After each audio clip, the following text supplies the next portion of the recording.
A blessed day, brethren. Welcome to the Jesus is Lord Church Worldwide podcast. Thank you for joining us as we meditate on God's message to us through the Sunday preachings from Jesus the Healer episodes.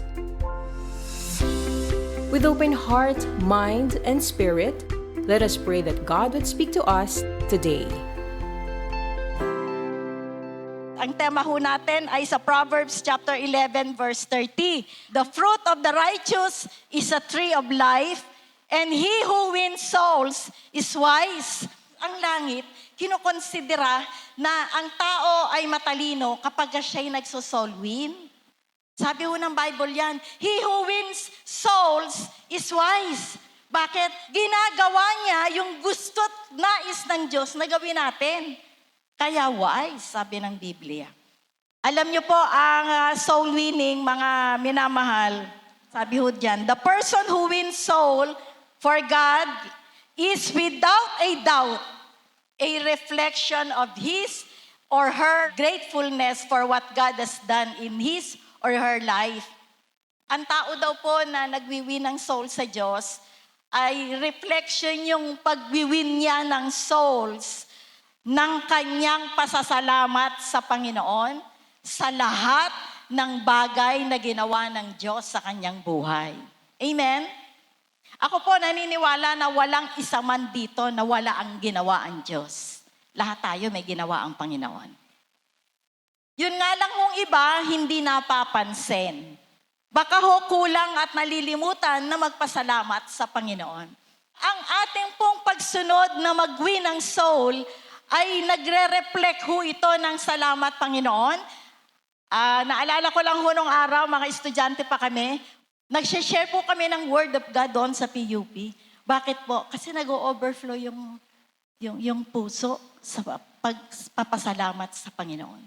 Nakaupo po kami sa jeep. Nagkukwentuhan kaming, uupo yung isa sa estribo, uupo yung isa doon sa malapit sa driver.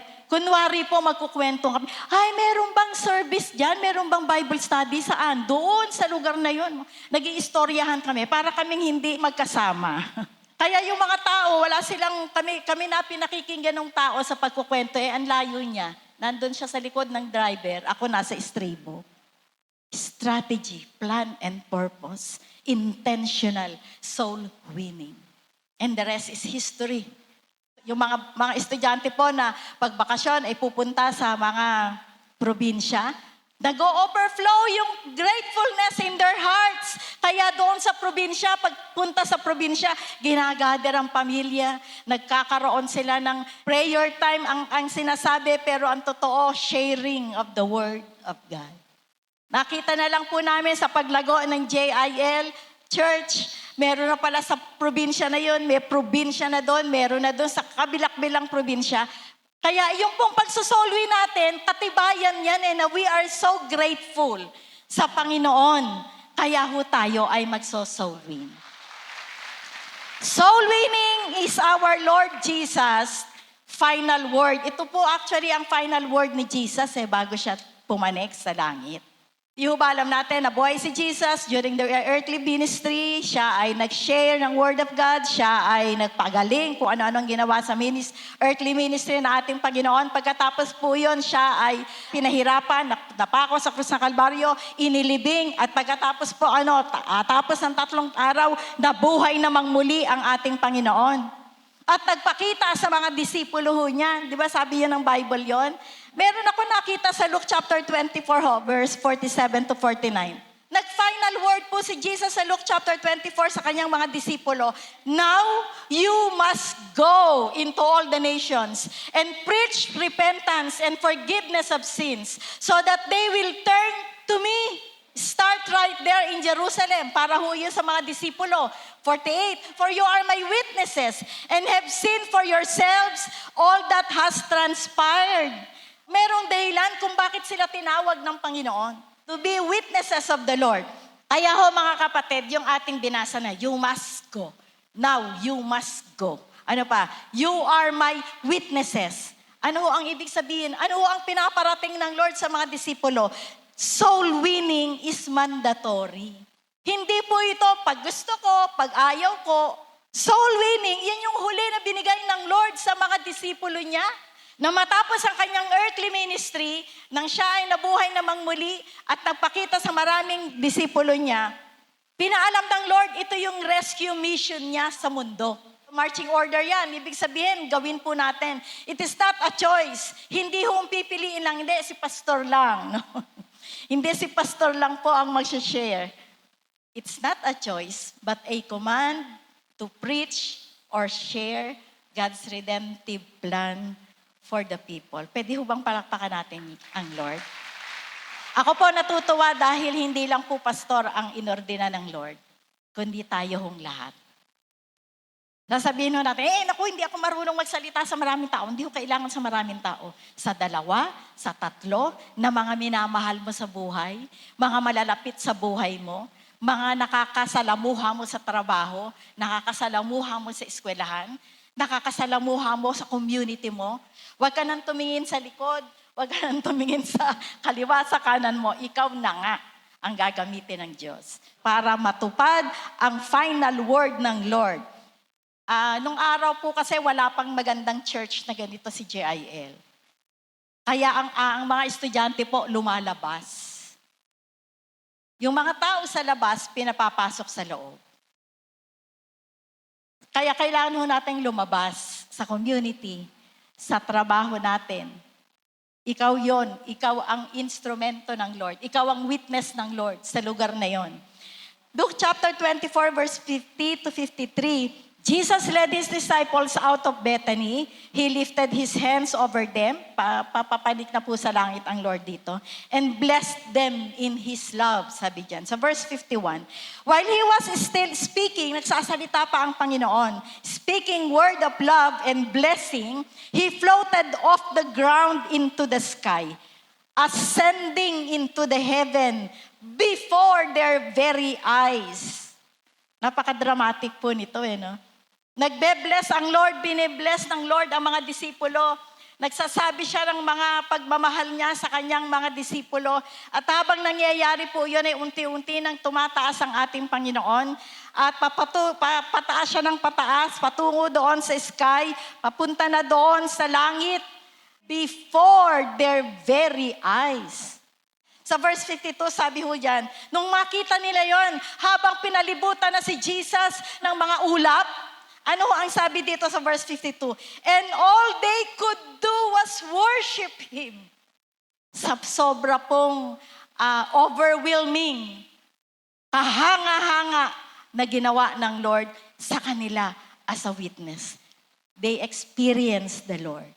Pagkatapos na makita nilang nag-ascend si Jesus, ang mga disipulo po, ano nangyari? Acts chapter 1 verse 14. These all continued with one accord in prayer and supplication with the woman and Mary, the mother of Jesus, and with his brothers. Pagkatapos na makita nila si Jesus, ano ang ginawa nila?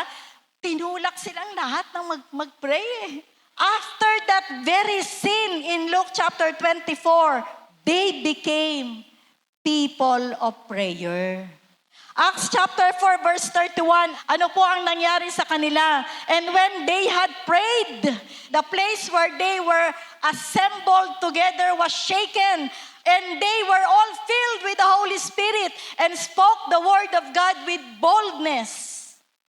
They became people of the Holy Spirit, people of the Spirit.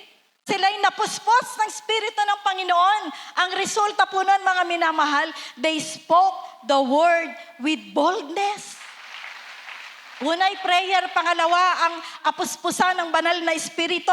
Acts chapter 5 verse 27 to 29, ano po ang sabi dyan? Isama na natin yung 20 hanggang 29. And when they had brought them, they set them before the council, and the high priest asked them, ito yung pinapersecute na po sila, saying, did we not strictly command you not to teach in this name of Jesus? And look, you have filled Jerusalem with your doctrine and intend to bring the man's, referring to Jesus, man's blood on us. Ano ho ang susunod sa 21? But Peter and the other apostles answered, sabi ho dyan, sumagot si Pedro, Diba sabi ko sa inyo, sabi ng mga government officials ng araw sa Jerusalem, huwag kayong mag-preach under the name of this man Jesus. Ano ang sabi ni Pedro? But Peter and the other apostles answered and said, we ought to obey, God rather than man. Mga kapatid, naging bold sila eh. Lumakas ang kanilang loob. Lumakas yung kanilang loob nang sila ay naka-witness ng napakagandang bagay mula sa ating Panginoon. The birth of passion to share Jesus started in their hearts that they could not keep silent. Ano ho nangyari? They turned the whole earth upside down. They cannot help but speak. They cannot help but share. Pag nakakita ka ng mga bagay na dakila na ginawa ng Lord, dakilang miracles, healing, di ba sinashare po natin yon? Today, our Lord Jesus Christ's final word not only to the disciples, but expanded to all His people. Check. Pero merong susunod. Those people who encountered Jesus personally in their lives. Sa atin din po ay sinasabi ng Lord, we must go. Sa atin din po sinasabi ng Lord, you are my witnesses. Why? Because we encountered the Lord.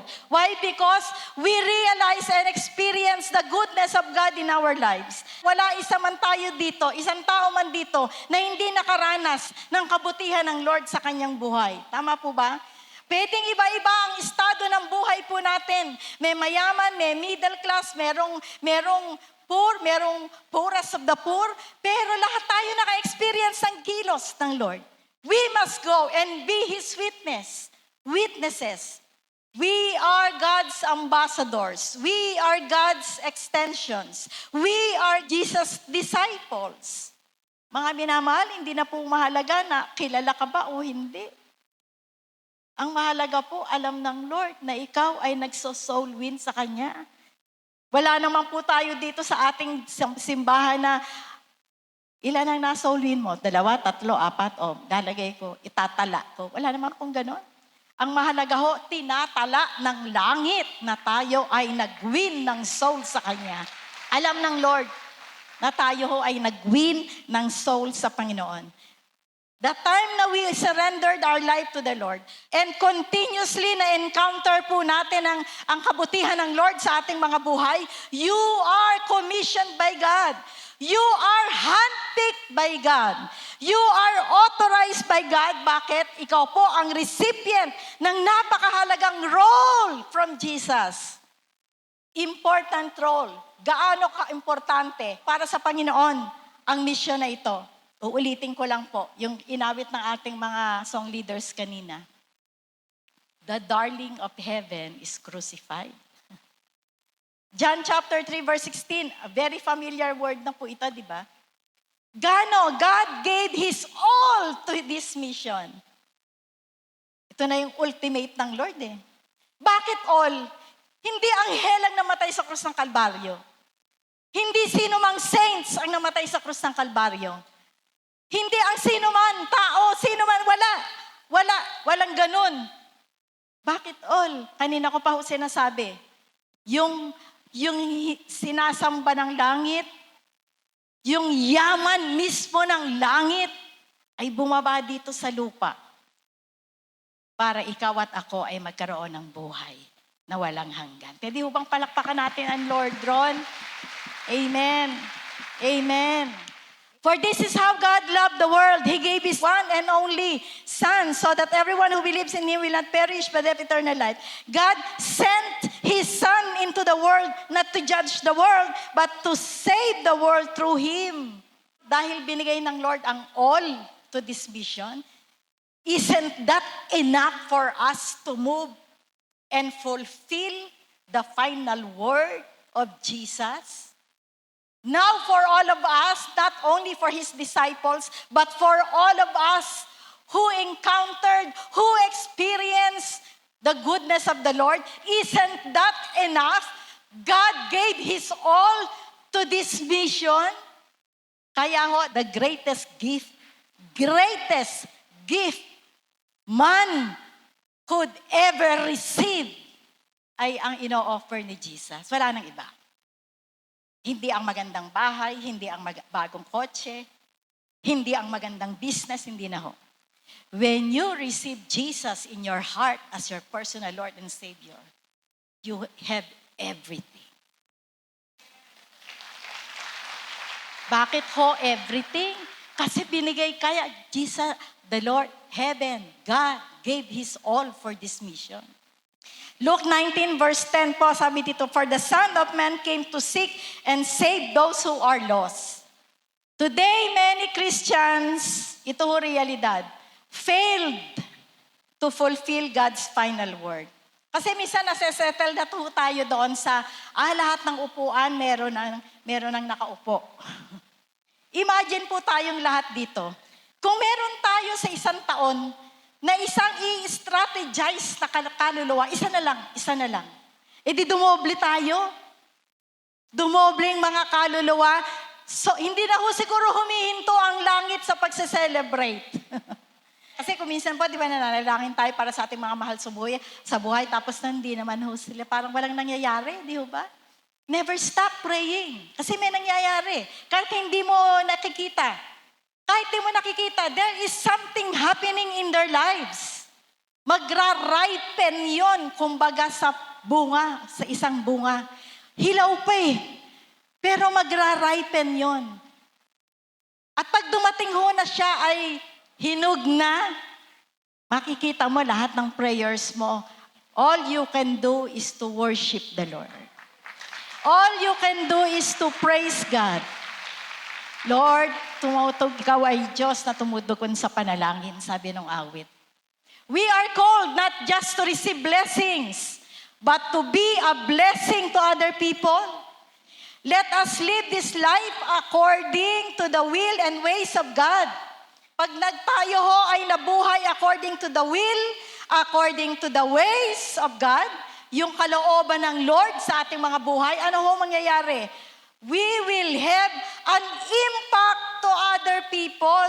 Siyempre mga kapatid, may impact tayo sa ating pamilya, di ba? Alam niyo, wag dumating ang punto sa ating mga buhay na mag-regret tayo.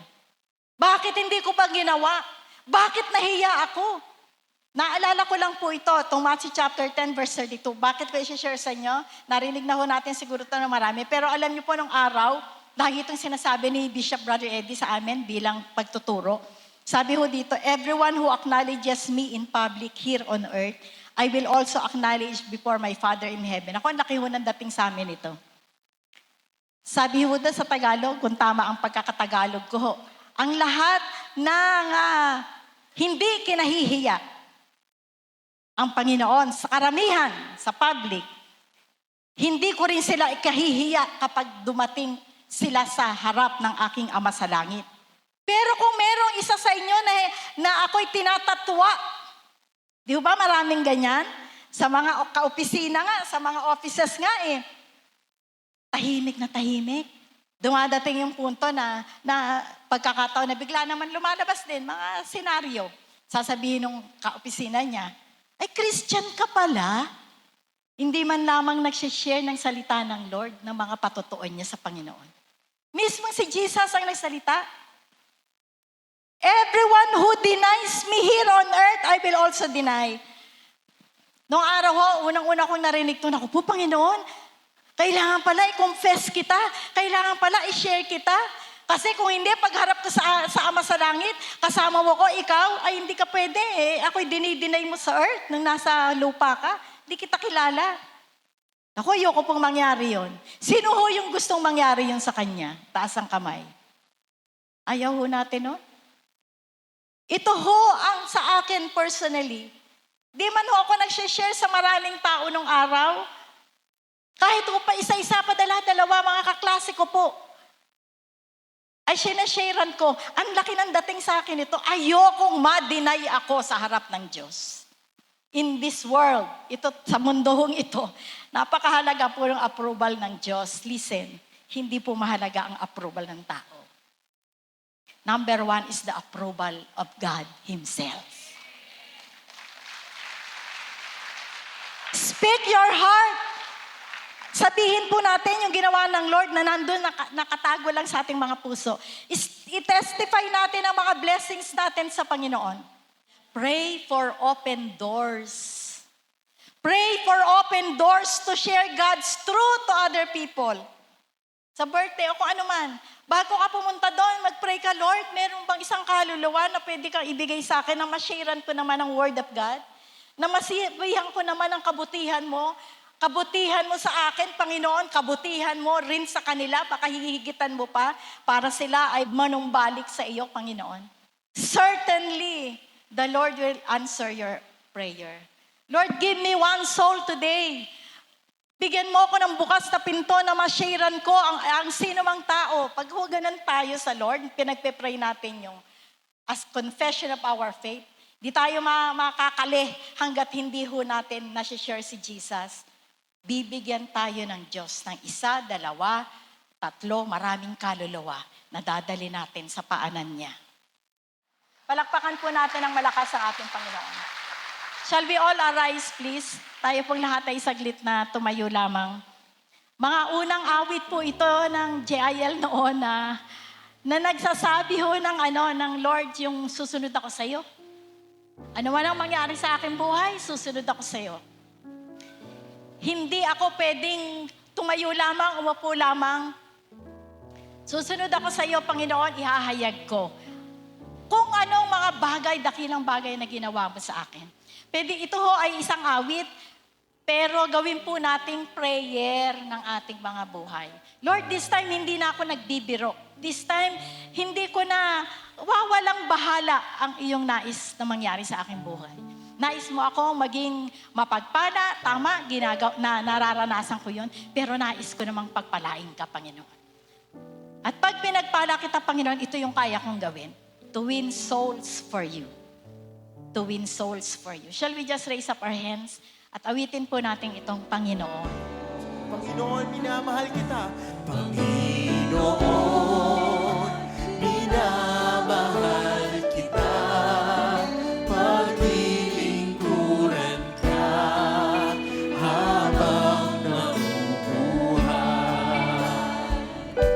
Tumagsaman ang mga pagsubok. Alam kong sa akin ika'y susubaybay.